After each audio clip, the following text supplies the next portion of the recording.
Hello everyone, Assalamu alaikum. It's me Ivy from Ivy Arts and Crafts. This is my first vlog. তো প্রথমে আমি fresh হয়ে আপনাদের সামনে হাজির হলাম। দেন আমি আমার চারপাশের পরিবেশটা একটু ঘুরে দেখালাম, আমাদের আকাশটা কেমন হলো। দেন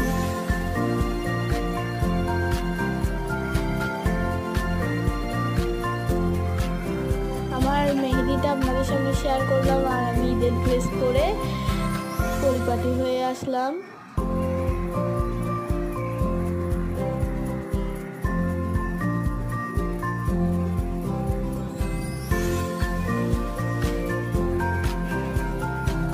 তারপর আমি আমার ছোট ছোট গাছগুলো আপনাদের সঙ্গে শেয়ার করলাম। আমার গাছগুলো আমার খুব কিউট লাগে। দেন আমি কোন সানগ্লাস আর ওয়াচটা পরবো সেটা ডিসাইড করলাম। তারপর আমি আমার শুজগুলো ডিসাইড করে নিলাম। ঈদ মোবারক, আল্লাহ হাফেজ, আসসালামু আলাইকুম, প্লিজ সাবস্ক্রাইব।